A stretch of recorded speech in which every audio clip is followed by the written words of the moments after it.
అడుగులు తడబడిన అలసటపై పడిన చేయి పట్టి వెన్ను తట్టి చక్కని ఆలోచన చెప్పి చేయి పట్టి వెన్ను తట్టి చక్కని ఆలోచన చెప్పి నడిపిస్తాడు నా దేవుడు. శ్రమలోనైనా నన్ను విడవడు. అంధకారమే దారి మూసిన నిందలే నన్ను కృంగదీసిన అంధకారమే దారి మూసిన నిందలే నన్ను కృంగదీసిన తన చిత్తం నెరవేర్చుతాడు. అంతం వరకు నన్ను చేర్చుతాడు. తన చిత్తం నెరవేర్చుతాడు. అంతం వరకు నన్ను చేర్చుతాడు. నడిపిస్తాడు నా దేవుడు. శ్రమలోనైనా నన్ను విడవడు. కష్టాల కొలిమి కాల్చివేసిన సోకల గుండెలు చీల్చివేసిన కష్టాల కలిమి కాల్చివేసిన సోకల గుండెలు చీల్చివేసిన తన చిత్తం నెరవేర్చుతాడు. గమ్యం వరకు నన్ను చేర్చుతాడు. తన చిత్తం నెరవేర్చుతాడు. గమ్యం వరకు నన్ను చేర్చుతాడు. నడిపిస్తాడు నా దేవుడు. శ్రమలోనైనా నన్ను విడవడు. నాకున్న కలిమి కరిగిపోయిన నా యొక్క బలిమి కరిగిపోయిన నా యొక్క కలిమి కరిగిపోయిన నా యొక్క బలిమి కరిగిపోయిన తన చిత్తం నెరవేర్చుతాడు.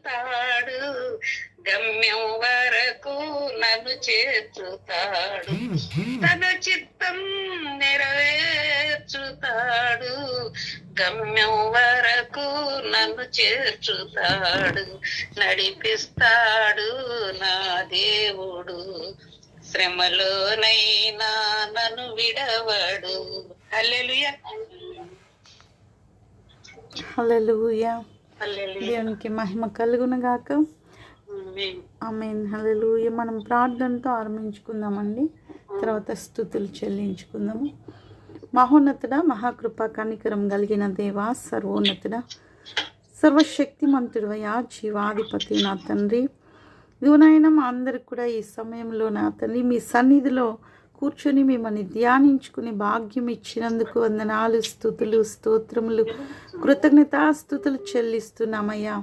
ఇదిగో నా తండ్రి, ఎక్కడున్నా సరేనైనా ఈ ఫోన్ ద్వారా నా తండ్రి అందరూ కూడా యాడ్ అయినా ప్రభా మీ సన్నిధిలో ఆశ కలిగి ఉంటుండగా మాట్లాడే దేవునిగా మా మధ్యలోనికి దిగిరమ్మని ఇవనైనా మిమ్మల్ని ఆహ్వానించుకుంటున్నామయ్యా. మీ నామాన్ని గణపరుచుకుంటున్నాం, మీ నామాన్ని హెచ్చించుకుంటున్నామయ్యా.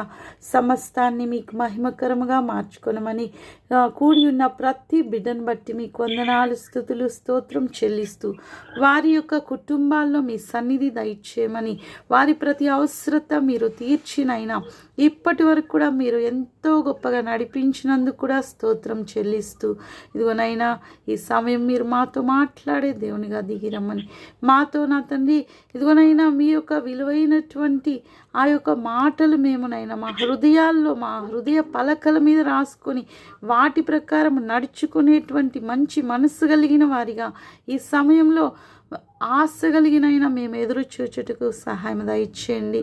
ప్రతి బిడకినైనా గ్రహించగలిగే హృదయాన్ని, వినగలిగిన చెవుల్ని దయచేయమని సమస్త మీ హస్తాలకు అప్పగిస్తూ యేసన్న శక్తి గల నామములో అడిగి వేడుకొని పొందినాం తండ్రి. ఆమేన్, ఆమేన్. హల్లెలూయా.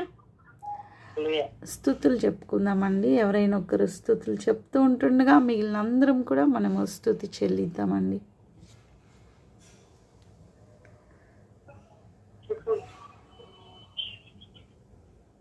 పాప స్థుతులు చెప్పేదా? చెప్పండి అక్క. నా విమోక్షకుడైన దేవా నీకే స్తుతి స్తుతి స్తోత్రమునైనా. మా విమోచకుడమైన దేవా మీకే స్తుతి స్తుతి స్తోత్రమునైనా. నాకు సహాయకుడై ఉన్న దేవా నీకే స్తుతి స్తుతి స్తోత్రమునైనా. మాకు సహాయకుడవై ఉన్న దేవా మీకే స్తుతి స్తుతి స్తోత్రమునైనా. నన్ను సృష్టించిన దేవా నీకే స్తుతి స్తుతి స్తోత్రమునైనా. నన్ను సృష్టించిన దేవా మీకే స్తుతి స్తుతి స్తోత్రమునైనా. నా స్నేహితుడై ఉన్న దేవా నీకే స్తుతి స్తుతి స్తోత్రమునైనా. నా స్నేహితుడవై ఉన్న దేవా మీకే స్తుతి స్తుతి స్తోత్రమునైనా. అతి మనోహరుడై ఉన్న దేవా నీకే స్తుతి స్తుతి స్తోత్రమునైనా. అతి మనోహరుడవై ఉన్న దేవా మీకే స్తుతి స్తుతి స్తోత్రమునైనా. నా కీర్తినీయుడై ఉన్న దేవా నీకే స్తుతి స్తుతి స్తోత్రమునైనా. నా కీర్తనీయుడవై ఉన్న దేవా మీకే స్తుతి స్తుతి స్తోత్రమునైనా. నా రక్షణ దుర్గమై ఉన్న దేవా నీకే స్తుతి స్తుతి స్తోత్రమునైనా. నా రక్షణ దుర్గమై ఉన్న దేవా మీకే స్తుతి స్తుతి స్తోత్రమునైనా. నా ప్రాణ దుర్గమై ఉన్న దేవా నీకే స్తుతి స్తుతి స్తోత్రమునైనా. నా ప్రాణ దుర్గమై ఉన్న దేవా మీకే స్తుతి స్తుతి స్తోత్రమునైనా. నీవే నా బలము నా గానము గనుక నీకే స్తుతి స్తుతి స్తోత్రమునైనా. నీవే నా బలము నా గానము గనుక మీకే స్తుతి స్తుతి స్తోత్రమునైనా. నా పరిశుద్ధ దేవా నీకే స్తుతి స్తుతి స్తోత్రమునైనా. నా పరిశుద్ధ దేవా మీకే స్తుతి స్తుతి స్తోత్రమునైనా. గొప్ప బండవలే నీడగా ఉన్న దేవా నీకే స్తుతి స్తుతి స్తోత్రమునైనా. గొప్ప బండవలే నీడవలే ఉన్న దేవా మీకే స్తుతి స్తుతి స్తోత్రమునైనా. నా అతిశయ సంతమా నీకే స్తుతి స్తుతి స్తోత్రమునైనా. నా అతిశయ మీకే స్తుతి స్తుతి స్తోత్రమునైనా. నా వెలుగై ఉన్న దేవా నీకే స్తుతి స్తుతి స్తోత్రమునైనా. నా వెలుగై ఉన్న దేవా మీకే స్తుతి స్తుతి స్తోత్రమునైనా. నా కృపానిధి నీకే స్తుతి స్తుతి స్తోత్రమునైనా.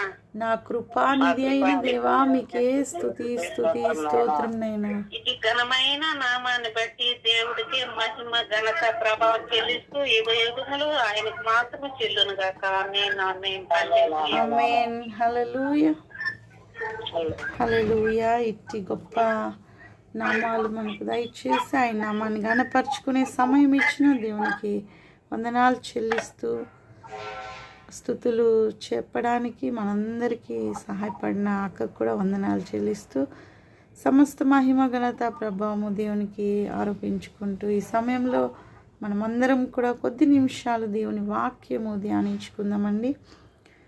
ఈరోజు మనము అందము, అందరికి కూడా అందము చాలా ఇష్టం అండి. అది కూడా స్త్రీలుగా ప్రత్యేకించి అందాన్ని ఎక్కువగా కూడా ఇష్టపడే వారిగా ఉంటాము. కానీ ఈరోజు దేవుని వాక్యము అందం గూర్చి ఏం నేర్పిస్తుంది అని మనం చూస్తున్నట్లయితే మొదటి పేతురు పత్రిక 1వ అధ్యాయము 24వ వచనం చూద్దామండి. పేతురు రాసిన మొదటి పత్రిక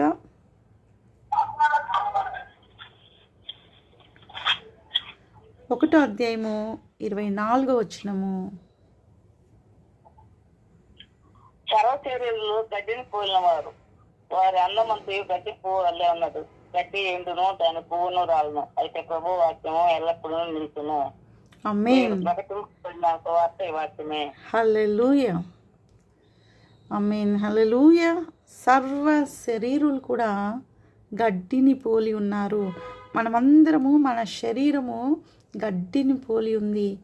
గడ్డిని మనం చూస్తున్నట్లయితే ఎక్కడైనా గడ్డి ఉంటుందండి. గడ్డి పువ్వులు మనందరికి కనపడుతుంటాయి. ఎంతో అందంగా చూడ్డానికి చక్కగా ఉదయం లేవగానే అవి చూసినప్పుడు ఆహ్లాదకరంగా అందంగా కనపడతాయి. కానీ సాయంకాలానికి చూస్తే అవి అన్నీ కూడా వాడిపోయి ఉంటాయండి. అవన్నీ కనుమరుగైపోతాయి. ఒక్కటి కూడా మనం చూడ్డానికి కనిపించకుండా ఉంటుంది. అంతే విధంగా ఈరోజు బాహ్య శరీరంగా ఈరోజు మనం కనపడుతున్న ఈ రూపాలు ఇవన్నీ కూడా గడ్డిని పోలి ఉన్నాయి.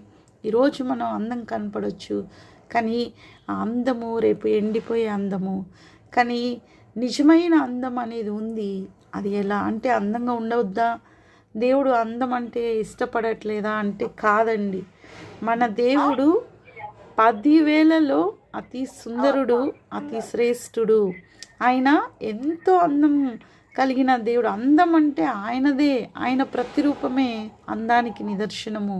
కానీ అలాంటి అందము, అలాంటి గొప్ప స్వరూపము మనకు కూడా కావాలి అంటే అసలు నిజమైన అందం ఏంటో మనం తెలుసుకోవాలండి. కాబట్టి హలో హలో హలో ఎవరు రామ్మనమ్మా యెషయా గ్రంథం 40 అధ్యాయము 6 వచనము. యెషయా గ్రంథం 46.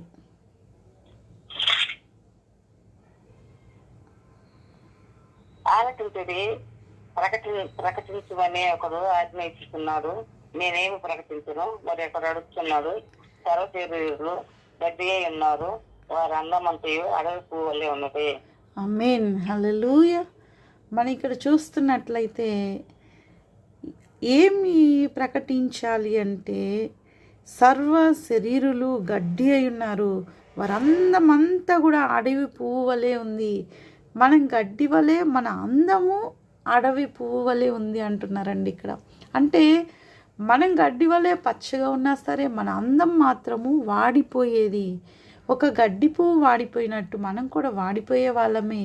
కానీ నిజమైన అందము, నిజమైన సౌందర్యము ఏంటి అని మనం కానీ వాక్యంలో చూస్తున్నట్లయితే, మన పరిశుద్ధ గ్రంథంలో నుండి దేవుడు మనకు ఆ అందాన్ని మాట్లాడతాడండి. మొదటిగా మనము సామెతలు 11:16 వచనం చూద్దామండి. సామెతలు 11 అధ్యాయము 16 వచనము.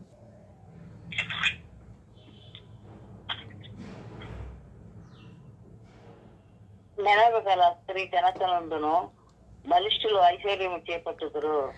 నెనరు గల స్త్రీ ఘనత నొందుతుంది అని ఇక్కడ మనం చూస్తున్నామండి. అంటే నెనరు కలిగిన స్త్రీ ఎవరు? దయగలిగిన హృదయం కలిగిన స్త్రీ అండి. ఎవరైతే దయగలిగి ఉంటుందో, ఎవరి హృదయం అయితే దయతో నింపబడి ఉందో వారు వాక్యానుసారంగా ఎంతో అందంతో అలంకరించబడిన వారు. దయ అన్న ఆ యొక్క సుగుణము మనకు స్త్రీలుగా లేదా ఎవరికైనా అండి, ఈ శరీరానికి, భూమిపైన మనకిచ్చిన ఈ దేహానికి దయ అన్న సుగుణంతో మనం అలంకరించబడి ఉంటే మనం ఎంతో అందముతో ఉండిన వారిగా ఉండొచ్చు. అయితే దీనికి ఎవరైనా ఉన్నారా? ఉదాహరణ చాలామంది ఉన్నారండి. అయితే మనము ఎస్తేరు 2:7 వచనం చూద్దామండి. 7 నుండి 9 వరకు. ఎస్తేరు 2:7 నుంచి 9 వరకు.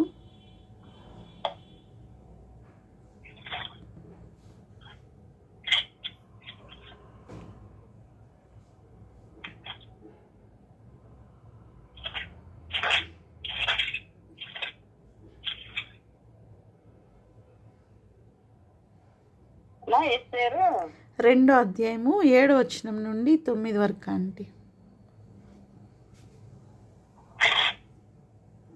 తన పినతండ్రి కుమార్తె అయిన హదస్సాను ఎస్తేరు తల్లిదండ్రులు లేనిదై ఉండగా అతడు ఆమెను పెంచుకునేను. ఆమె అందమైన రూపమును సుందరముఖం గలదయుండును. ఆమె తల్లిదండ్రులు మరణం పొందిన తర్వాత ముద్దుగా ఆమెను తన కుమార్తెను స్వీకరించెను. రాజాజ్ఞయు అతని నిర్ణయమును ప్రచురం చేయబడి సైనికులు అనేకులు సూచన కోటకు పోగు చేయబడి సేగే వంశము పేరును రాజు యొక్క నగరకు చేయబడి పేరును కాయు సేగే వంశమునకు అప్పగించబడను.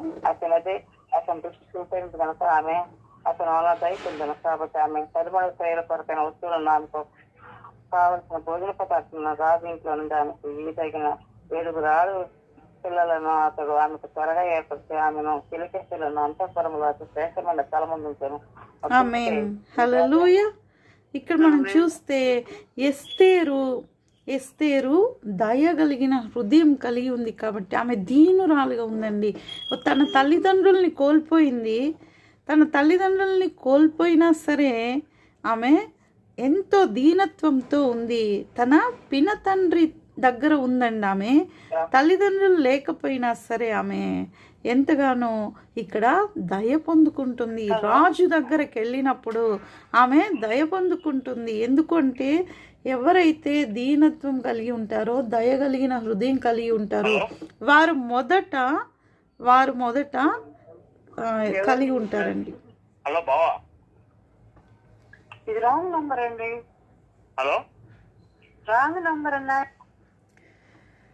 ఎవరైతే దయ కలిగిన హృదయం కలిగి ఉంటారో వాళ్ళు దీనులుగా దయా కృప పొందుకుంటారండి. మొదట దేవుని చేత దేవుని కృప మనకుంటే మన చుట్టూ ఉన్న వారి దగ్గర ఫేవర్ మనకు దొరుకుతుంది.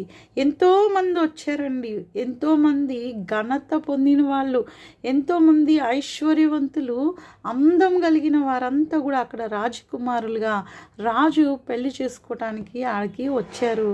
కానీ వాళ్ళలో తన తల్లిదండ్రులు కూడా లేకుండా ఎంతో సింపుల్గా సాదా సీదాగా ఉన్నటువంటి మన ఎస్తేరు, హదస్స అనబడుతున్న ఎస్తేరు ఇక్కడ ఎంపిక చేయబడ్డం అనేది ఎంతో గొప్ప విషయము. ఎందుకు అంటే ఆమెకు ప్రత్యేకంగా 7 మందిని కూడా పనికత్తెల్ని అరేంజ్ చేసినట్టు మనం చూస్తున్నామండి.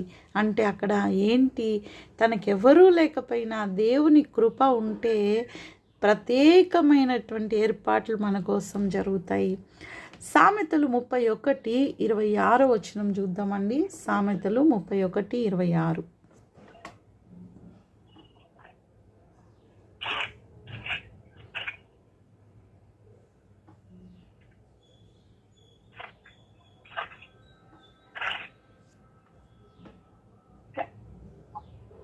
జ్ఞానం కలిగి తన నోరు చేస్తును, గొప్పగల వస్తము ఆమె బోధించును. ఆమేన్, హల్లెలూయా. ఎవరైతే దయ హృదయము కలిగి ఉంటారో వాళ్ళు జ్ఞానవంతులుగా ఉంటారండి. జ్ఞానము కలిగి వారు నోరు తెరిచి కృపగల ఉపదేశాలు బోధిస్తారు.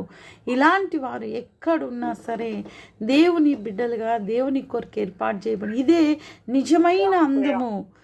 ఇదండి దయగలిగిన హృదయం కలిగి ఉండడం నిజమైన అందము. సామెతలు 3:3 చూద్దామండి.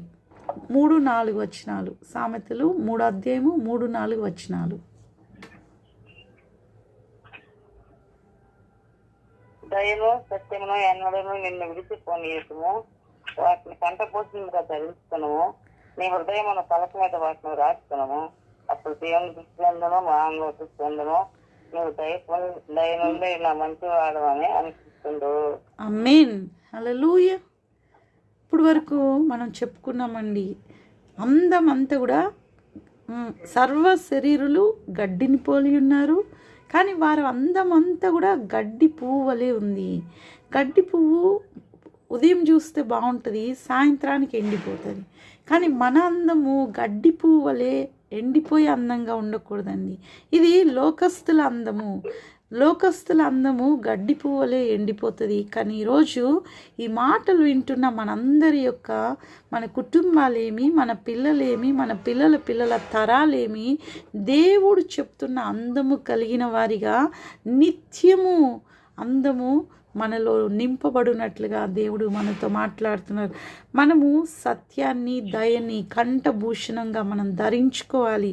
ఇది మనం కలిగి ఉండడం ద్వారా మనము దేవుని దృష్టిలో మనుషులందరి దృష్టిలో కూడా దయ పొందుకునే వారిగా మనం ఉండబోతున్నాము. ఇది మొదటి సుగుణం అండి. మనలో అందము నిత్యము ఉండాలంటే దయగలిగిన హృదయము మనం కలిగి ఉండాలి.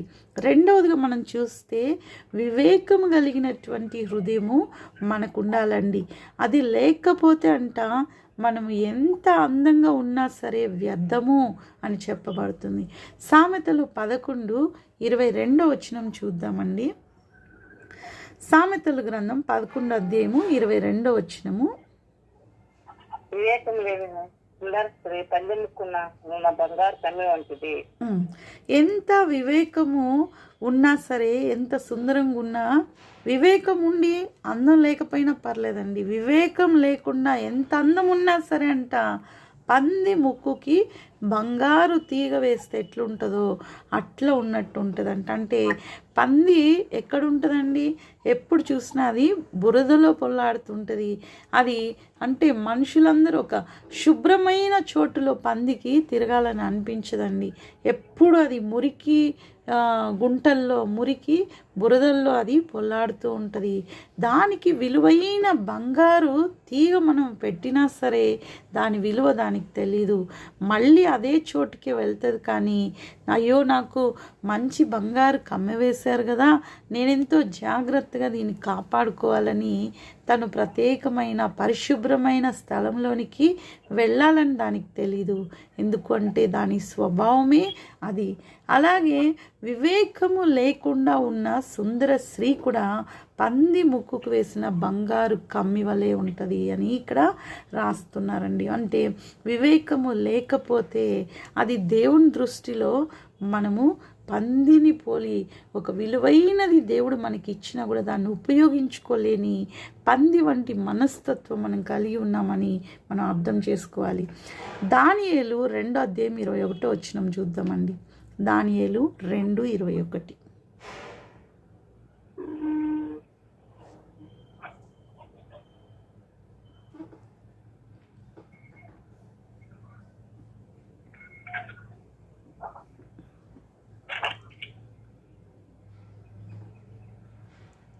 ఆయన కాలములను సమయములను మార్చువాడైంది, రాజులను త్రోసివేసి నియమించుతున్నవాడు, వివేకులకు వివేకమును, జ్ఞానులకు జ్ఞానమును అనుగ్రహించేవాడనై ఉన్నాడు.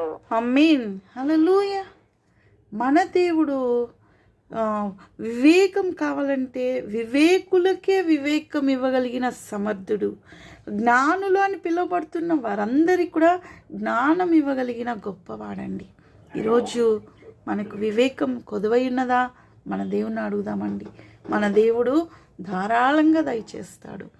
ఎంతో ఉన్నతంగా మన చుట్టూ ఉన్న వారి కంటే అంట గొప్ప జ్ఞానము, వివేకము మన దేవుడు మనకి ఇవ్వగలడు. మనకే కాదండి, మన కుటుంబంలో మన పిల్లలకు, పిల్లల పిల్లల తరాలకు దేవుడు గొప్ప జ్ఞానము, వివేకం మనకు దయచేయాలని మనం అందరం కోరుకుందామండి. ఒక్కసారి నాతో కలిసి 2 ఏవైతే చెప్పుకున్నామో మొదట 2 మనం అడుగుదామండి. యేసయ్యా, నాకు, నా కుటుంబానికి, నా పిల్లలకు, మా తరాలకు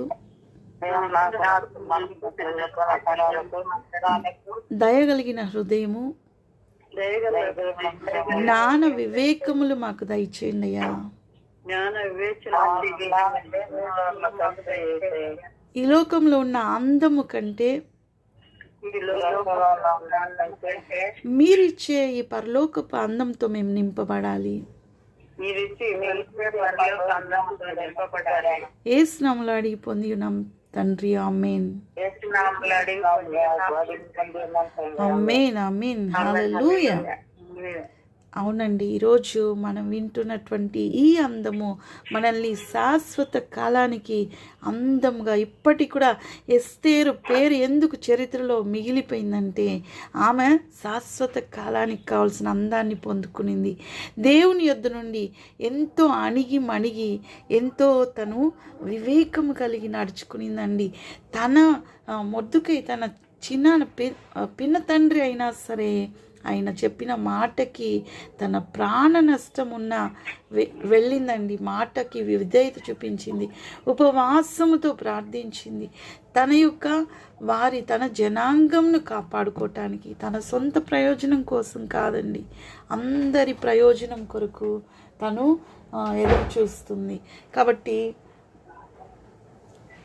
ఒక్కసారి ఒక రెండు పేతురు రాసిన మొదటి పత్రిక 3:4. సాధు అయినట్టు మృదువైనట్టునైనా గుణమును, అక్షరాలంకారము గల మీ హృదయం అంతరంగ స్వభావము మీకు అలంకారంగా ఉండవలను. అది దేవుని దృష్టికి మీకు విలువ గలదే. ఆమేన్, హల్లెలూయా. దేవుని దృష్టికి మిక్కిలి విలువైనటువంటిది ఏంటి అంటే సాధువైనట్టి మృదువైన గుణము కలిగి ఉండడం అండి. ఇది 3వ స్వభావం అండి. మనలో సాత్వికము మన నిజమైన అందంగా మార్చబడాలి. కాబట్టి సాత్వికం కలిగి మనం ఎప్పుడైతే సాధువ గుణము, మృదువైనట్టి గుణం, మనం అక్షయ అలంకారముగా, అంటే తరిగిపోని అలంకారం అండి. ఇంక ఎన్నటికి కూడా అందము ఎండిపోయే అందం కాదు, అది కనుమరుగైపోయే అందం కానీ కాదు, అది అటువంటి అలంకారం మనం ధరించుకోవాలి. ఇది మోషేలో ఉందండి. మనకు దేవుని ద్వారానే చెప్పబడింది, మోషే సాత్వికుడు, దీన మనసు కలిగిన వాడని. భూమి మీద అంతట్లో కూడా ఆయన ఎంతో ఇల్లంతటి మీద ఆయన నమ్మకంగా దేవుని కొరకు చేశాడండి, పని చేశాడు. తర్వాత ఇంకొకటి మనం చూడాలి, దేవుని యందు భయభక్తులు కలిగి ఉండడం కూడా మనకు నిజమైన అందంగా తెలుపబడుతుంది. సామెతలు 31:30 వచనం అండి. సామెతలు 31:30 వచనము.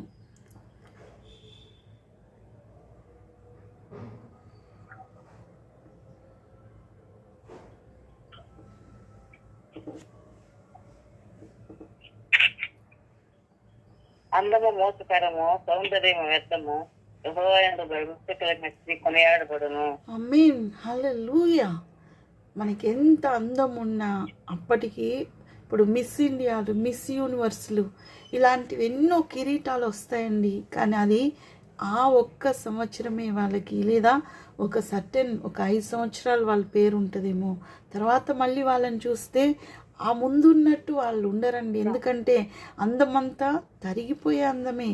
కానీ ఎవరైతే దేవుని యందు భయభక్తులు కలిగి ఉన్నారో, ఇప్పటి వరకు కూడా సారమ్మ, ఆమె ఎన్ని తరాలు గడిచిపోతుంది కానీ అందరికీ విశ్వాసులకు తల్లిగా దేవుడు ఆమెను అలంకరించాడండి. ఆమె దేవుని యందు భయభక్తులు కలిగి ఉంది. ఎవరెవరైతే దేవుని యందు భయభక్తులు కలిగి ఉన్నారో, ఈరోజు వింటున్నా మీరందరూ కూడా మీ కుటుంబాల్లో దేవుని యందు మీరు భయభక్తులు కలిగి ఉండడము మీ పిల్లల తరాలకి అది ఎంతో అందాన్ని తీసుకొస్తుంది.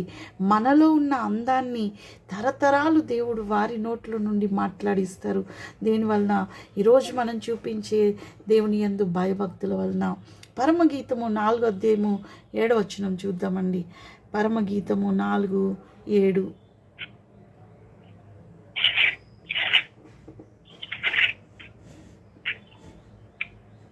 నా ప్రియురాల, నీ వచట సుందరవే, నీ యందు కళంకమేమయో లేదు. ఆమేన్, హల్లెలూయా. మన ప్రభువు మన గురించి ఈ మాట చెప్పాలండి. ఎందుకంటే ఆయన మన ప్రియుడై ఉన్నాడు, ఆయన మన వరుడై ఉన్నాడు, ఆయన మన భర్త అయి ఉన్నాడు. కనుక ఆయన చెప్పాలి, అధిక సుందరము నువ్వు కలిగి ఉన్నావు. ఆయన 10,000 మందిలో, ఎన్ని కోట్ల మందిలో అయినా సరే ఆయనే అతి సుందరుడు, అతి కాంక్షణీయుడు. ఆయన వంటి వారు ఎవరు కూడా లేరండి. కానీ ఆయన పక్కన మనం ఎలా ఉండాలి? ఆయనకు వధువుగా సిద్ధపడుతున్న మనందరం ఎలా ఉండాలి? ఆయన అనాలంట, అధిక సుందరవతివి నీవు, నీ యందు కళంకం ఏది కూడా లేదు అని ఆయన మనల్ని గురించి ఒప్పుకోవాలి. ఆ దినం కోసం మనం అందరం ఎదురు చూస్తున్నాం.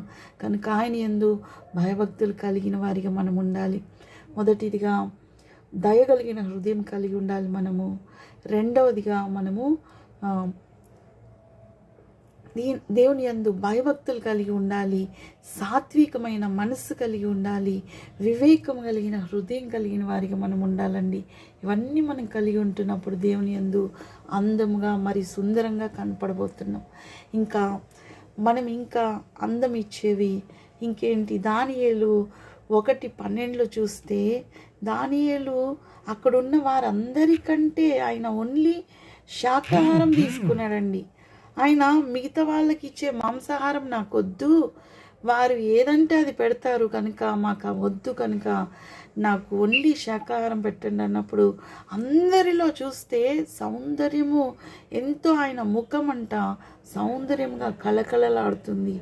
అంటే మనం తీసుకునే భోజనాన్ని బట్టి మన అందం కాదండి, దేవుని యందు ఎలాంటి విశ్వాసం కలిగి మనం ఉన్నామో ఆ విశ్వాసాన్ని బట్టి మనము అందం కలిగిన వారిగా మనం ఉంటామని మనము చెప్పబడుతుంది. మనమైతే వాక్యం అనే ఆహారముతో మనము వాక్యం అనుదినము స్వీకరించి మనలో ఉన్న అందాన్ని పెంచుకునే వారిగా ఉండాలని మొదటి కొరింథీ పత్రిక 11 అధ్యాయము 24 వచనం చూద్దామండి.